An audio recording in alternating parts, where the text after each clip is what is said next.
Howdy folks, welcome to this fantastic little video. So today, guess what we're going to be doing? We're going to be talking about Anolis bartschi, the Cuban cliff anole. This is an anole native to Cuba, and pretty much let's just get into it. A young animal was found inside of an enclosure that came from mom and dad, and well, this is a video called Guess We're Fixing It. You know, we're handling the situation because this is a fun, exciting thing. There's a lot of little steps that go into actually making sure this is successful for this little guy. Anyways, let's stop this intro and actually see me setting up the little baby environment for him. So folks, what are we doing right now is that we are putting the charcoal, aka the drainage layer, in the bottom. You'll see a lot of people use lava rocks, leca balls. Me personally, all those work amazing, fantastic, and really well. But what I had on hand today, and works pretty well in my opinion, is just charcoal, lumped charcoal. You know, the nice eco-friendly stuff that isn't full of chemicals. Break it down so it's more smaller because they do come in, well, fairly large pieces. And then you put them in the bottom, and the springtails love it. Just ask yourself at home, what are springtail cultures normally made of?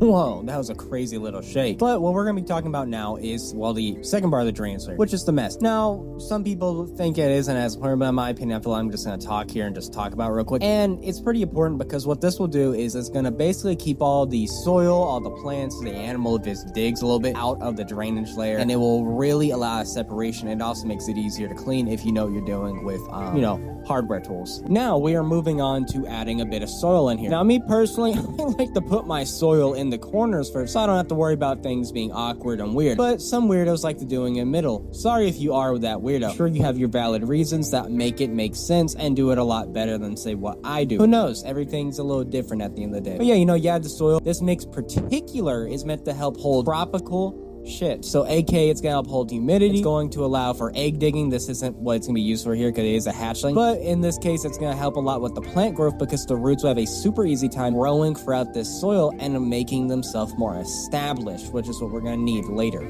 Then I just add some regular old topsoil to the top layer, mix it in a little bit, and that's it. I was honestly just done to give some more depth to the soil to honestly help with plants and helping me get these sticks that I'm about to put in to, well, stay.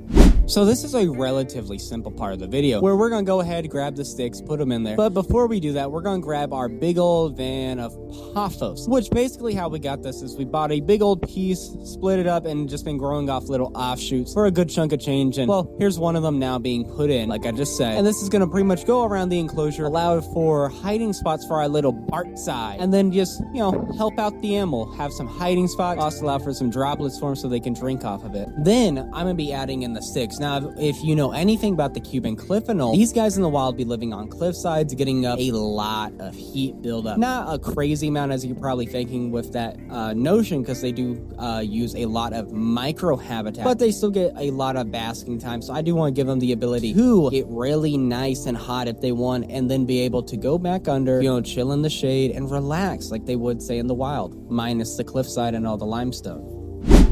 Now folks, this is what I like to call a Royal Anoles coined method. I like to put my baby anoles or new arrivals in these deli cups, or say if they are new, they did come in a deli cup, in a larger bin. That way, if you know thing too about anoles, they cannot just climb plastic. They have to have a rough edge for their nails to, and for their developed toe pads to properly function on it. So they kind of just slide down on this, which for a very fast animal like you just saw, can be literally the difference in spending hours trying to catch them and a couple of seconds like that. It is very useful to do this. I highly recommend it.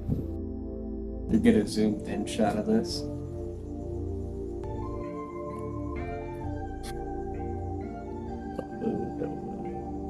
That is perfect. That is the How most. about get a side shot? Yeah, let's do that. I'll let you know when it's confirmed. And that is confirmed. That is a gorgeous lizard. So, guess what? Before we actually get to the actual part here and see this baby anole, how about you like, sub, share this video, and do that weird new YouTube feature. Just play around down there, you'll find it. And we'll get back to the video, but real quick, guess what? As you know, we did buy a house for breeding more animals, and we've been collecting drywall like Pokemon cards, so we can get this wall done, do something with that, instead of an AC in here, make it a very nice cold room for a certain frog species and a couple weird, unique reptiles down the road. Anyways, back to the video. But as you just saw, this is the baby that hatched out. Very fascinating. Now, we took some photos you're gonna be seeing on the screen because that way you can get a proper look with, you know, really good lighting and all this and that on the nice fancy camera. And let me just say, what I have learned from seeing this offspring is that they are basically just mini versions of adults. They have the same blues, they have the same high expressions of yellows. The patterning is almost identical. So watching him grow up, I'm not sure, because from everything I know, you cannot sex them out the egg off pattern. This is something you learn with age as they develop. Around 6 to 8 months is when you'll really know.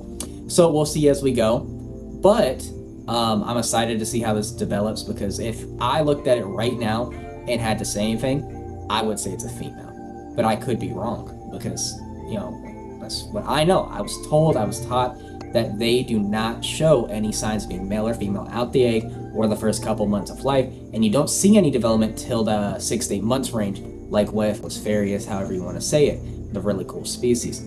Anyways, enough yapping. We're gonna terrifyingly put this guy in here, because if you know anything about this species, they're quick, and a baby must be quicker. Okay, we're gonna go right here, get your hands on there, and whoa, look at that. He darted off. See? Here, I'm gonna get lifted up. See it? Right there. Oh, I see. Yeah. Here, see if you can get it from the top of the mesh. Oh, he's moving. Oh, did you lie to us? You can climb plastic. Oh, you're in front of the light. Cool. Sick. Howdy, folks. So, you know, big thank you if you've been watching this far. I definitely know it's not like my usual kind of content. So, you know, if you did, appreciate it. I greatly appreciate that. But I want to talk about the Cuban cliffinol for a quick second. So the Cuban cliffinol, Anolis bartschi. I've been saying Anolis bartschides for a long time, but I learned the proper pronunciation a little bit ago, honestly. But this species is super unique because they're only going to be found on a handful of cliff sides. I believe it's only one off the top of my head. It's on the screen in Western Cuba.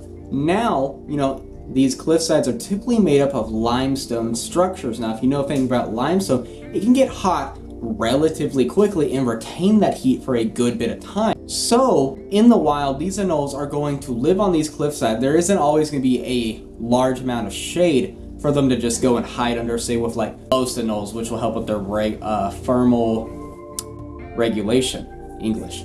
So what a lot of ideas behind what these animals do actually in the wild to escape such hot heat is that they're going to find little cracks in the limestone. Typically it's got moss in there to help with humidity as well, that they'll go in there and they'll use to cool off, lay their eggs possibly. And that's how they do their things in the wild. To me, it's really interesting, but in captivity, you know, they don't need all of that. I've seen a handful of people who have reproduced this species give them enclosures that do not have this. Me personally, I do not provide something like that at the moment, but I want to. So going forward, I'm going to be doing a lot of interesting stuff with this species, hopefully hatching out some more individuals like you saw in the day's video, learning more about them, and hopefully scoring in a second pair so I can start providing these more out, producing unrelated pairs to help get their population up in the US and other parts of the world, and, you know, make their knowledge more widespread. So a fun process. I'm low-key taking more steps than a lot of people will, but I love this species. They're one of my favorite anoles, and I'm sure after the day's video, they're one of your favorites. They're amazing. Who would have guessed a baby anole that young comes out and has all these colors? Most baby anoles do not have this much color when they come out. Absolutely stunning. Did not expect. Remember, like, share, sub, whatever. And if you want to learn more about anoles, especially this species, watch their playlist right here.